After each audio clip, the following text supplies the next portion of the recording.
नमः शिवाय।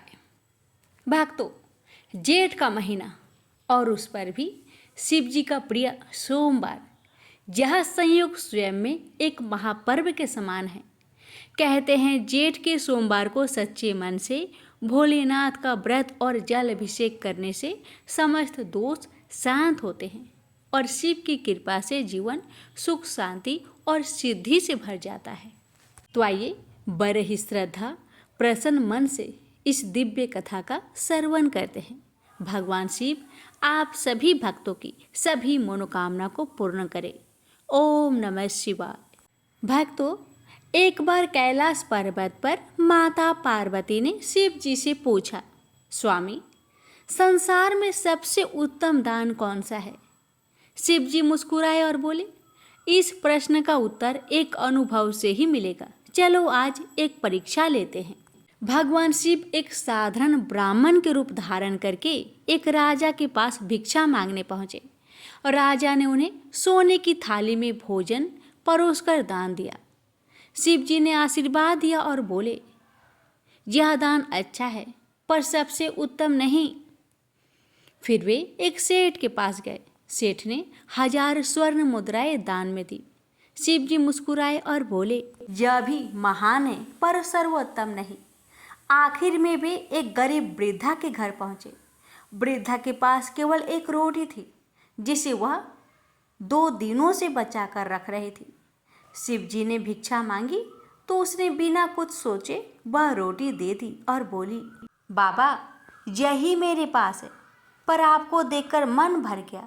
आप इस रोटी को स्वीकार करें, आपकी बड़ी कृपा होगी। भगवान शिव उसी समय उस बुढ़िया माई के समीप असली रूप में प्रकट हो गए और वहाँ पार्वती जी भी प्रकट हुई और बूढ़ी माई को आशीर्वाद दिए और कहा, तूने अपना सर्वस्व दान किया है।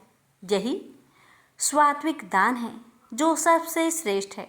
दान वह नहीं जो बचा हुआ है, बल्कि वह है जो हमें प्रिय होते हुए भी हम प्रेम से किसी जरूरतमंद को दे दे। शिव जी सिखाते हैं कि त्याग में ही सच्चा बल होता है और हृदय से दिया गया दान ही वास्तव में परम दान होता है। प्रेम से बोलिए ओम नमः शिवाय। कथा अगर मन को भाए तो कमेंट बॉक्स में ओम नमः शिवाय अवश्य लिखें। अब आइए बढ़ते हैं शिव जी की अन्य कथाओं की ओर, जिसे सोमवार के दिन सुनने से शिव जी और माँ पार्वती की कृपा प्राप्त होती है। कथा इस प्रकार है। एक समय की बात है जब राम जी का वनवास खत्म होने के बाद राज सिंहासन पर बैठते समय माता पार्वती और भोलेनाथ घूम रहे थे। तो भोलेनाथ ने देखा कि राम जी के दादाजी का श्राद्ध का भंडारा हो रहा है। राम जी के घर में तो भोलेनाथ ने सोचा, चलो मैं भी हूँ और राम जी का दर्शन भी कर लूँगा। और भोलेनाथ ने माता पार्वती से कहा, हे गौरा, तुम कैलाश धाम जाओ और हमारे लिए खाना बनाओ, मैं थोड़ी देर में आता हूँ। तो माता जी ने भोलेनाथ की बात मानकर कैलाश धाम को चले गए और भोलेनाथ पहुँचे राम जी के घर और ब्राह्मण के साथ पंगत में बैठ गए और खाने लगे। सभी ब्राह्मणों को माता जानकी ने पेट भरकर भोजन खिलाया। सभी ब्राह्मण उठकर चले गए, लेकिन भोलेनाथ बैठे ही रहे। तो माता सीता ने लक्ष्मण जी की धर्मपत्नी माता उर्मिला से बोली, सभी ब्राह्मण उठकर चले गए। तब माता उर्मिला बोली, सभी ब्राह्मण तो चले गए, बस एक ही बैठे हैं। तो माता जानकी जी बोली, अच्छा कोई बात नहीं, थोड़ा भूखा होगा, खिला दो। अब माता सीता और उर्मिला और सभी सखियां खिलाने लगी भोलेनाथ को। भगवान भोलेनाथ तो खाते गए। माता जानकी की रसोई का सारा सामान खत्म हो गया, लेकिन भोलेनाथ उठे नहीं। तो माता सीता जल लेकर भोलेनाथ जी के पास गई और बोली, बाबा पानी पी लो। तो भोलेनाथ बोले कि आधा पेट भर जाएगा तो मैं पानी पी लूंगा। अब तो माता सीता सोचने लगी, लो अभी तक तो इनका आधा पेट भी नहीं भरा है। अब माता जानकी ने फिर से सामान मंगवाकर भोजन बनाया और खिलाया, लेकिन भोलेनाथ रुकने का नाम नहीं ले रहे थे। इतनी देर में माता केकई आ गई और बोली, क्या हुआ बेटी, तुम लोग परेशान लग रही हो। तो जानकी जी बोली, माता सभी ब्राह्मण उठकर चले गए, बस यही एक ब्राह्मण बचे हुए हैं, अब क्या करूं। तो माता की कई ने फिर से सामान मंगवाया।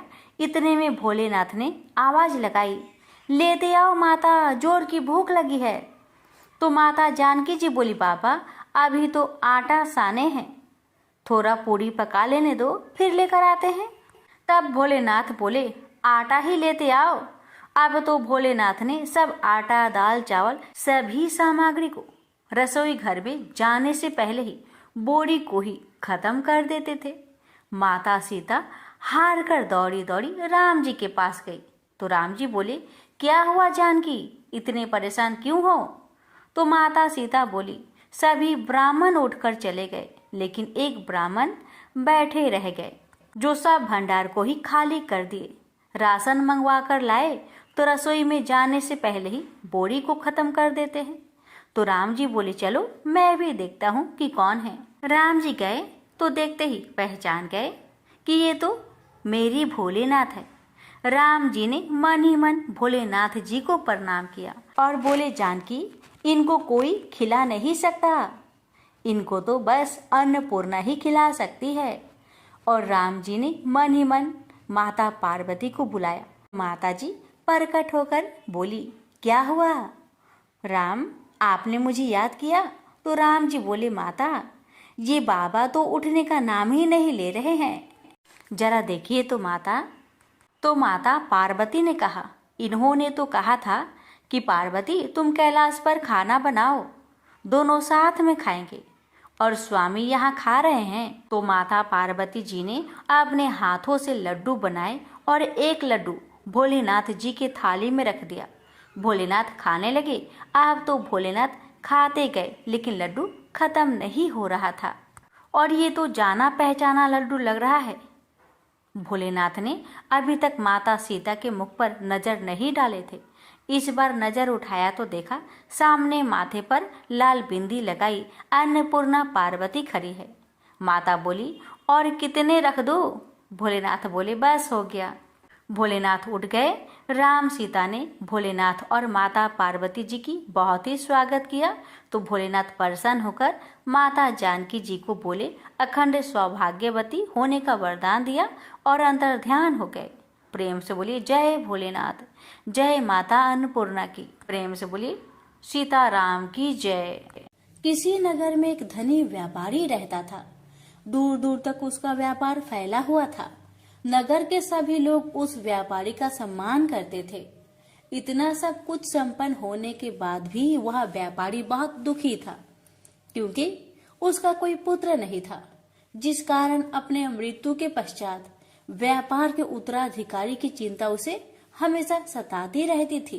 पुत्र प्राप्ति की इच्छा से व्यापारी प्रत्येक सोमवार भगवान शिव का व्रत पूजा किया करता था और शाम के समय शिव मंदिर में जाकर शिव जी के सामने घी का दीपक जलाया करता था। उसकी भक्ति देखकर माँ पार्वती प्रसन्न हो गई और भगवान शिव से उस व्यापारी की मनोकामना पूर्ण करने का निवेदन किया।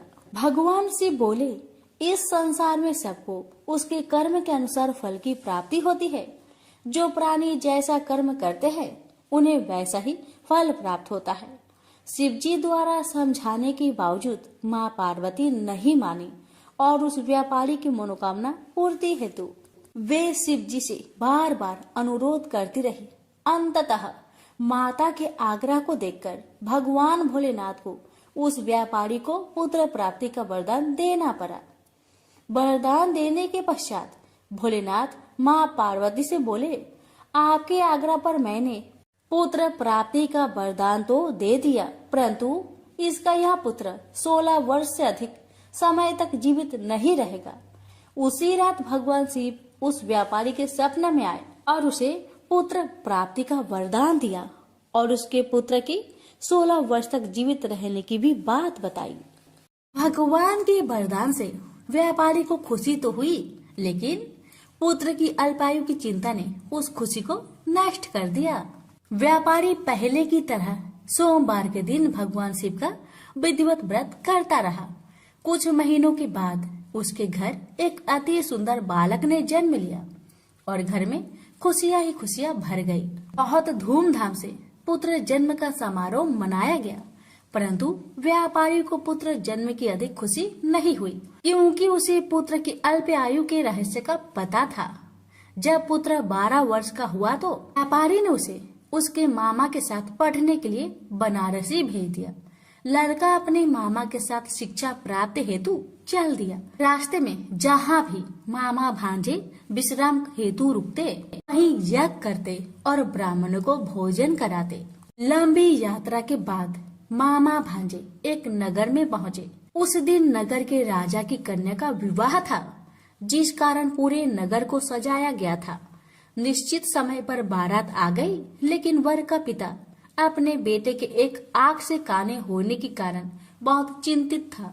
उसे भय था कि इस बात का पता चलने पर कहीं राजा विवाह से इनकार न कर दे, इससे उसकी बदनामी भी होगी।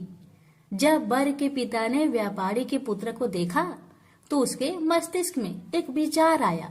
उसने सोचा, क्यों ना इस लड़के को दुल्हा बनाकर राजकुमारी से विवाह करा दूं। विवाह के बाद इसको धन देकर विदा कर दूंगा और राजकुमारी को अपने नगर ले जाऊंगा। वर के पिता ने लड़के के मामा से इस संबंध में बात की। मामा ने धन मिलने की लालच में वर के पिता की बात को स्वीकार कर ली। लड़के को दूल्हे का वस्त्र पहनाकर राजकुमारी से विवाह कर दिया गया। राजा ने बहुत सारा धन देकर राजकुमारी को विदा किया। शादी के बाद लड़का जब राजकुमारी के साथ लौट रहा था तो वह सच नहीं छिपा सका और उसने राजकुमारी के ओढ़ने पर लिख दिया, राजकुमारी, तुम्हारा विवाह मेरे साथ हुआ था। मैं तो बनारसी पढ़ने के लिए जा रहा हूँ और अब तुम्हें जिस नवयुवक की पत्नी बनना पड़ेगा वह कान्हा है। जब राजकुमारी ने अपनी ओढ़नी पर लिखा हुआ पढ़ा तो उसने कान्हे लड़के के साथ जाने से इनकार कर दिया। राजा को जब ये सब बातें पता लगी तो उसने राजकुमारी को महल में ही रख लिया। उधर लड़का अपने मामा के साथ बनारसी पहुंच गया और गुरुकुल में पढ़ना शुरू कर दिया। जब उसकी आयु 16 वर्ष की हुई तो उसने यज्ञ किया। यज्ञ की समाप्ति पर ब्राह्मणों को भोजन करवाया और खूब अन्य वस्त्र दान किए। रात को वह अपने शयन कक्ष में सो गया। शिव के वरदान के अनुसार शयन अवस्था में ही उसके प्राण पेखरू उड़ गए। सूर्योदय पर मामा मृत भांजे को देखकर रोने पिटने लगा। आसपास के लोग भी एकत्र होकर दुख प्रकट करने लगे। लड़के के मामा के रोने विलाप करने के स्वर समीप से गुजरते हुए भगवान शिव और माता पार्वती ने भी सुने। माता पार्वती ने भगवान से कहा, प्राणनाथ, मुझे इसके रोने का स्वर सहन नहीं हो रहे, आप इस व्यक्ति के कष्ट को अवश्य दूर करें। भगवान शिव ने माता पार्वती के साथ अदृश्य रूप में समीप जाकर देखा तो भोलेनाथ माता पार्वती से बोले, यह तो उसी व्यापारी का पुत्र है जिसे मैंने 16 वर्ष की आयु का वरदान दिया था। इसकी आयु पूरी हो गई है। माँ पार्वती ने फिर भगवान शिव से निवेदन कर उस बालक को जीवन देने का आग्रह किया। माता पार्वती के आग्रह पर भगवान शिव ने उस लड़के को जीवित होने का वरदान दिया और कुछ ही पल में वह जीवित होकर उठ बैठा। शिक्षा समाप्त करके लड़का मामा के साथ अपने नगर की ओर चल दिया। दोनों चलते हुए उसी नगर में पहुंचे जहां उसका विवाह हुआ था। उस नगर में भी यज्ञ का आयोजन किया। समीप से गुजरते हुए नगर के राजा ने यज्ञ का आयोजन देखा और उसने तुरंत ही लड़के और उसके मामा को पहचान लिया। यज्ञ के समाप्त होने पर राजा मामा और लड़के को महल में ले गया और कुछ दिन उन्हें महल में रखकर बहुत सा धन वस्त्र आदि देकर राजकुमारी के साथ विदा कर दिया।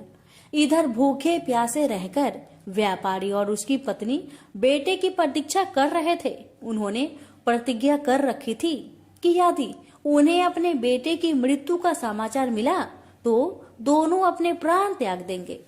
परंतु जैसे ही उसने बेटे के जीवित वापस लौटने का समाचार सुना तो वह बहुत परेशान हुआ। वह अपनी पत्नी और मित्रों के साथ नगर के द्वार पर पहुंचा। अपने बेटे के विवाह का समाचार सुनकर पुत्र वधू राजकुमारी को देखकर उसकी खुशी का ठिकाना न रहा। उसी रात भगवान शिव ने व्यापारी को सपने में आकर कहा, हे श्रेष्ठी, मैंने तेरे सोमवार व्रत करने और व्रत कथा सुनने से प्रसन्न होकर तेरे पुत्र को लंबी आयु प्रदान की है। पुत्र की लंबी आयु जानकर व्यापारी बहुत प्रसन्न हुआ। शिव भक्त होने तथा सोमवार का व्रत करने से व्यापारी की सभी मनोकामनाएं पूर्ण हुई। इसी प्रकार जो भक्त सोमवार का विधिवत व्रत करते हैं और व्रत कथा सुनते हैं, उनकी सभी इच्छाएं पूरी होती है। हमसे बोलिए उमापति शंकर भगवान की जय। एक समय श्री महादेव जी पार्वती के साथ भ्रमण करते हुए मृत्यु लोक में अमरावती नगरी में आए। वहां के राजा ने शिव मंदिर बनवाया था, जो कि अत्यंत भव्य एवं रमणीक तथा मन को शांति पहुंचाने वाला था। भ्रमण करते समय शिव पार्वती भी वहां ठहर गए। पार्वती जी ने कहा, हे नाथ, आओ आज इसी स्थान पर चौसर पासे खेले। खेल प्रारंभ हुआ। शिव जी कहने लगे, मैं जीतूंगा। इस प्रकार उनकी आपस में वार्तालाप होने लगी। उस समय पुजारी जी पूजा करने आए। पार्वती जी ने पूछा, पुजारी जी बताइए, जीत किसकी होगी? पुजारी बोला, इस खेल में महादेव जी के समान कोई दूसरा परंगत नहीं हो सकता, इसलिए महादेव जी ही यह बाजी जीतेंगे। परंतु हुआ उल्टा, जीत पार्वती जी की हुई। अतः पार्वती जी ने पुजारी जी को कोढ़ी होने का श्राप दे दिया कि तूने मिथ्या भाषण किया। अब तो पुजारी कोढ़ी हो गया। शिव पार्वती जी दोनों वापस चले गए। कुछ समय पश्चात अप्सराएं पूजा करने आई। अप्सराओं ने पुजारी के उसके कोढ़ी होने का कारण पूछा। पुजारी ने सब बातें बता दी। अप्सराएं कहने लगी, पुजारी जी, आप 16 सोमवार का व्रत करें तो शिव जी प्रसन्न होकर आपका संकट दूर करेंगे। पुजारी जी ने अप्सराओं से व्रत की विधि पूछी। अप्सराओं ने व्रत करने और व्रत के उद्यापन करने की संपूर्ण विधि बता दी। पुजारी ने विधि पूर्वक श्रद्धा भाव से व्रत प्रारंभ किया और व्रत अंत में व्रत का उद्यापन भी किया। व्रत के प्रभाव से पुजारी जी रोग मुक्त हो गए। कुछ दिनों के बाद शंकर भगवान पार्वती जी पुनः उस मंदिर में आए तो पुजारी जी को रोग मुक्त देखकर पार्वती जी ने पूछा, मेरे दिए हुए श्राप से मुक्ति पाने का तुमने कौन सा उपाय किया? पुजारी जी ने कहा, हे माता, अप्सराओं द्वारा बताए गए 16 सोमवार के व्रत के करने से मेरा यह कष्ट दूर हुआ है। पार्वती जी ने भी 16 सोमवार का व्रत किया, जिससे उनसे रूठे हुए कार्तिकेय जी भी अपना माता से प्रसन्न होकर आज्ञाकारी हुए। कार्तिकेय जी ने पूछा, हे माता, क्या कारण है कि मेरा मन सदा आपके चरणों में लगा रहता है? पार्वती जी ने कार्तिकेय को 16 सोमवार के व्रत का महात्म्य तथा विधि बताई। तब कार्तिकेय जी ने भी इस व्रत को किया तो उनका बिछड़ा हुआ मित्र मिल गया। अब मित्र ने भी इस व्रत को अपने विवाह होने की इच्छा से किया। फलतः वह विदेश गया। वहां के राजा की कन्या का स्वयंवर था। राजा ने प्रण किया था कि हथिनी जिस व्यक्ति के गले में वरमाला डाल देगी, उसी के साथ राजकुमारी का विवाह करूंगा। यह ब्राह्मण मित्र भी स्वयंवर देखने की इच्छा से वहां एक और जाकर बैठ गया। हथिनी ने इसी ब्राह्मण मित्र को माला पहनाई तो राजा ने बड़ी धूमधाम से अपनी राजकुमारी का विवाह उसके साथ कर दिया। तत्पश्चात दोनों सुखपूर्वक रहने लगे। एक दिन राजकन्या ने पूछा, हे नाथ, आपने कौन सा पुण्य किया जिससे हथिनी ने आपके गले में वरमाला पहनाई? ब्राह्मण पति ने कहा, मैंने कार्तिकेय जी द्वारा बताए अनुसार 16 सोमवार का व्रत पूर्ण विधि विधान सहित श्रद्धा भक्ति से किया, जिसके फल के कारण मुझे तुम्हारे जैसे सौभाग्यशाली पत्नी मिली। अब तो राजकन्या ने भी सत्य पुत्र प्राप्ति के लिए व्रत किया और सर्वगुण संपन्न पुत्र प्राप्त किया।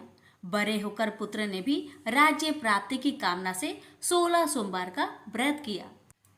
राजा के देवलोक होने पर इसी ब्राह्मण कुमार को राजगद्दी मिली। फिर भी वह इस व्रत को करता रहा। एक दिन उसने अपनी पत्नी से पूछा, सामग्री शिवालय ले चलने को कहा, परंतु उसने पूजा सामग्री अपनी दासियों द्वारा भिजवा दी। जब राजा ने पूजन समाप्त किया तो आकाशवाणी हुई कि हे राजा, तुम इस पत्नी को त्याग दो, नहीं तो राजपाट से हाथ धोना पड़ेगा। प्रभु की आज्ञा मानकर उसने अपनी पत्नी को महल से निकाल दिया।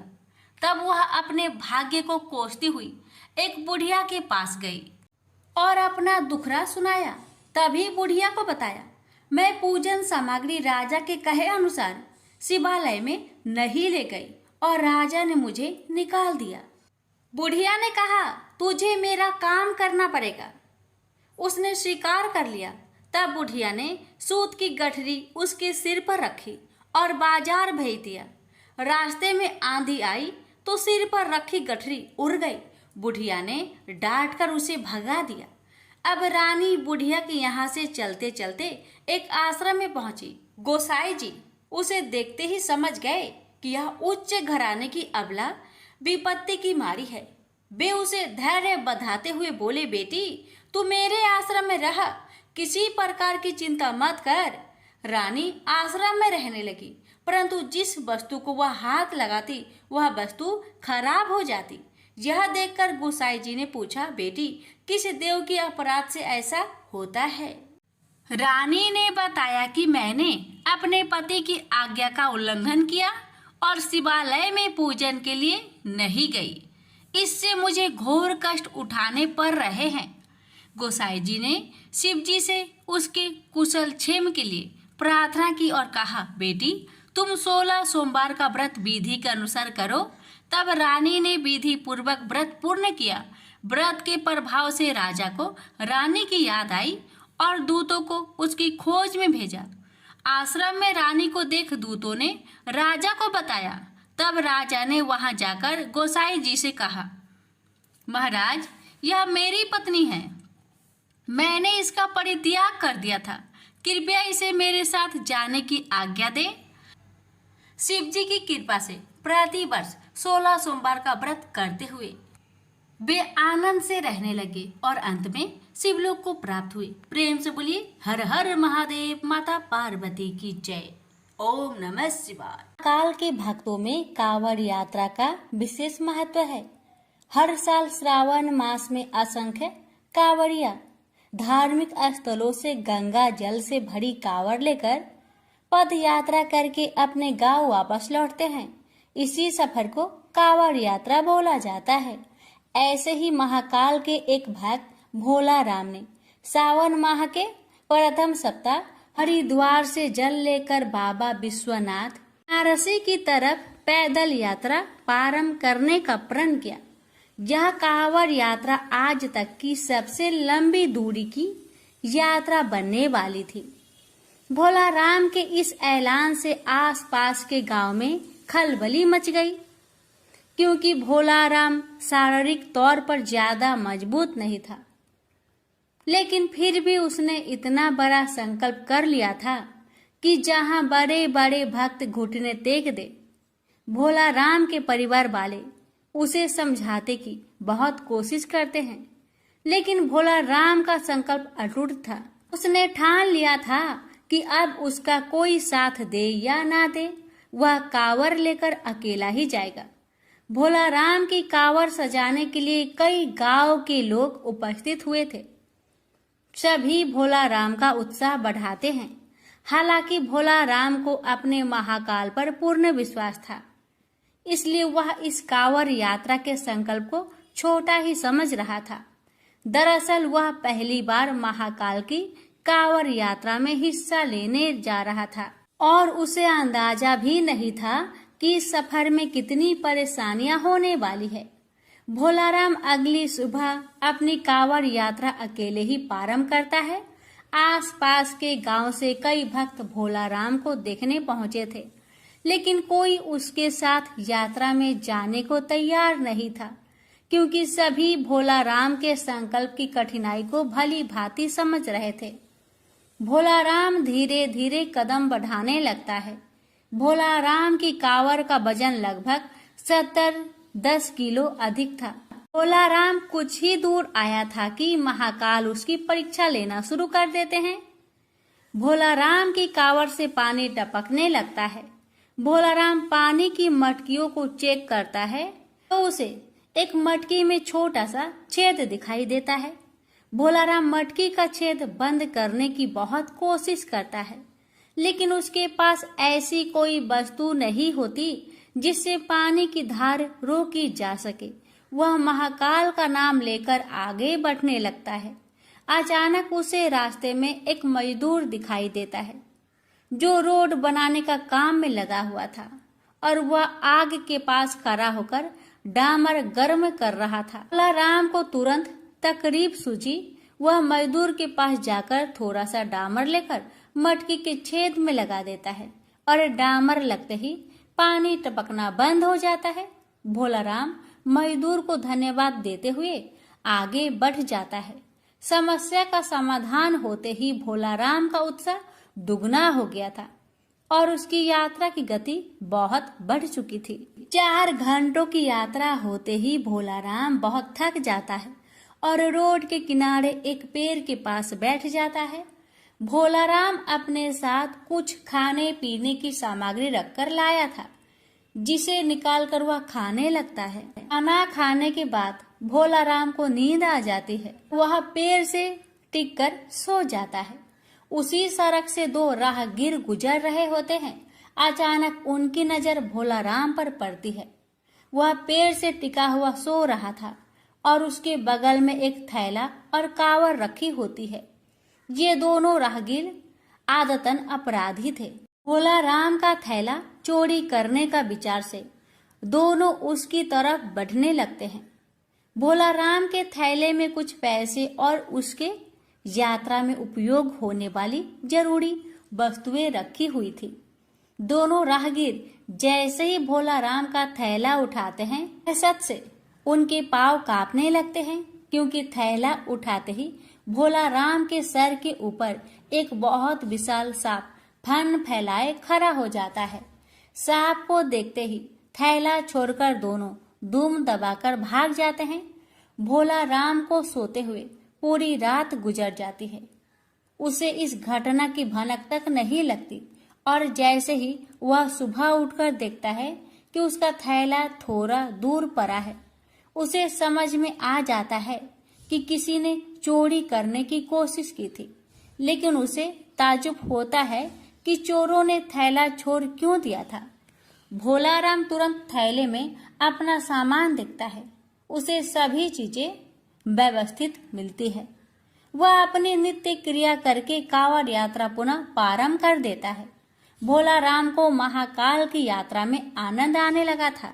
भोला राम को रास्ते में कांवड़ ले जाते दिख कई श्रद्धालु खाने पीने की वस्तुएं और पैसे उसे भेंट करते हैं।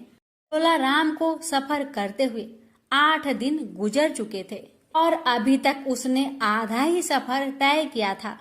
रास्ते भर बारिश की बूंदें भोला राम को थकान का एहसास नहीं होने दे रहे थे। अभी तक तो भोला राम को सफर में किसी खास परेशानी का सामना नहीं करना पड़ा था, इन अब उलझना बढ़ने वाली थी, क्योंकि बारिश तेज होने वाली थी। नदियों का जल स्तर बढ़ रहा था और अभी भोला राम को रास्ते में कई नदी नाले पार करने थे। भोला राम शारीरिक दुर्बल जरूर था, लेकिन उसके हौसले बुलंद होते हैं। महाकाल की भक्ति ने उसे ऐसा साहस दिया था कि वह अपनी कांवड़ यात्रा को बिना रोके आगे बढ़ता जा रहा था। अचानक भोला राम को लोगों की भीड़ दिखाई पड़ती है। वह पास जाकर देखता है तो हैरान हो जाता है, क्योंकि नदी का पुल टूट चुका होता है और आने जाने के लिए यही एक रास्ता था, और जब तक नदी का पानी सामान्य स्तर में नहीं आ जाता तब तक यहाँ से पार करना नामुमकिन था। भोला राम कांवड़ लेकर सड़क पर ही बैठ जाता है। और पानी नीचे उतरने का इंतजार करने लगता है। उसे बैठे 4 घंटे ही हुए थे कि अचानक एक एम्बुलेंस आकर खड़ी हो जाती है। एम्बुलेंस के अंदर मंत्री को ले जाया जा रहा था, लेकिन पुल टूटने की वजह से एम्बुलेंस को रुकना पड़ता है। लेकिन जैसे ही मंत्री के काफिले को पुल टूटने की खबर मिलती है तो वह मंत्री जी के लिए हेलीकॉप्टर भेज देते हैं। हेलीकॉप्टर पहुंचते ही मंत्री जी के साथ साथ वहां बैठे लोगों को भी नदी के उस पार जाने का मौका मिल जाता है और उन्हीं लोगों के बीच में भोला राम भी अपनी कांवर लेकर हेलीकॉप्टर में बैठ जाता है और नदी पार कर लेता है। भोला राम महाकाल को मन ही मन प्रणाम करता है और अपना सफर जारी कर देता है। कुछ दूर आगे आने के बाद भोला राम को एक गांव के किनारे पहाड़ी के ऊपर छोटा सा मंदिर दिखाई देता है। भोला राम को अचानक उस मंदिर में जाने का विचार आता है। वह अपनी कांवर लेकर मंदिर की तरफ जाने लगता है। मंदिर थोड़ा ऊंचाई पर था, उसे ऊपर चढ़ने में परेशानी हो रही थी, लेकिन भोला राम पेड़ की शाखाएं पकड़कर मंदिर के द्वार तक पहुंच जाता है और अपनी कांवर को मंदिर के बाहर रखकर अंदर प्रवेश कर जाता है। अंदर पहुंचते ही उसे एक साधु ध्यान में बैठे हुए दिखाई देते हैं।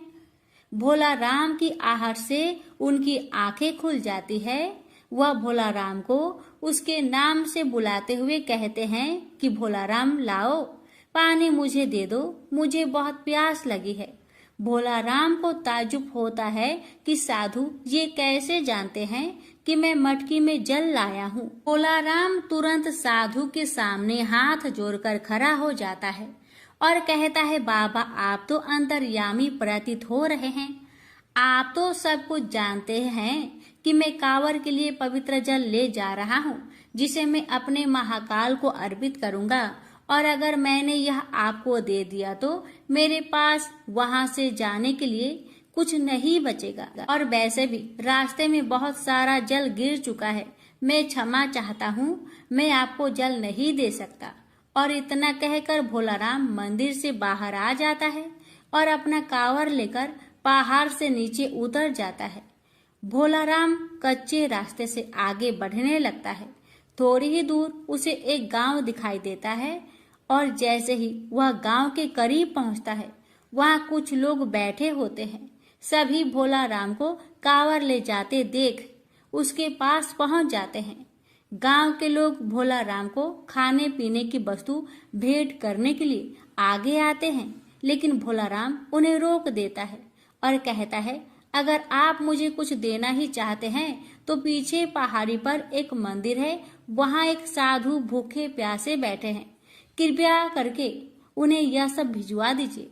गांव के लोग भोला राम को आश्चर्यचकित होकर देखने लगते हैं और कहते हैं, भैया यहाँ तो कोई पहाड़ी नहीं है, ये पूरा इलाका जंगली है और यहाँ पेड़ पौधे के अलावा आपको कुछ दिखाई नहीं देगा। जरूर आपको कोई भ्रम हुआ होगा।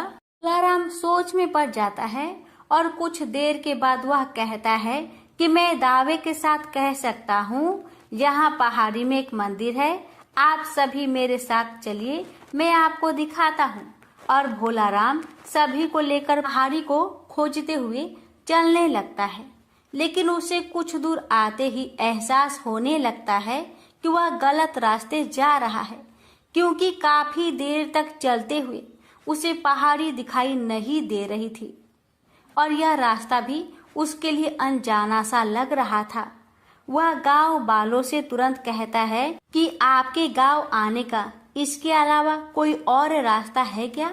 गांव वाले मना कर देते हैं और भोला राम को समझाते हैं कि आप भ्रमित ना हो, यहाँ कोई मंदिर नहीं है और ना ही कोई साधु भूखा प्यासा बैठा है। आप अपनी कांवड़ यात्रा पुनः प्राप्त करें, अभी आपका सफर लंबा है।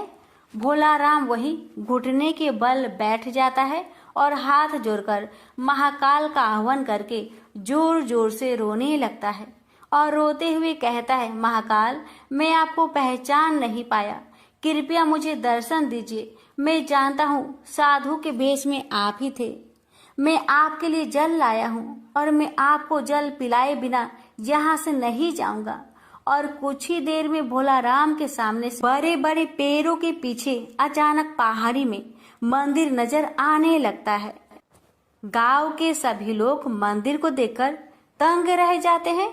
मंदिर दिखाते ही भोला राम कावड़ लेकर दौड़ पड़ता है और दोबारा उसी मंदिर में प्रवेश कर जाता है।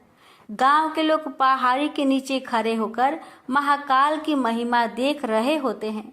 मंदिर रहस्यमयी था, जिसे आज से पहले किसी ने नहीं देखा था।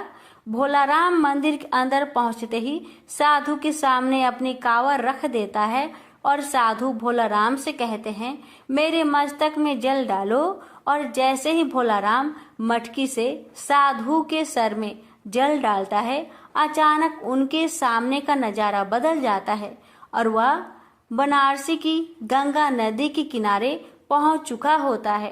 उसे कुछ समझ में नहीं आता, क्योंकि अभी यहाँ तक पहुँचने के लिए उसे 5 दिन का सफर और करना था।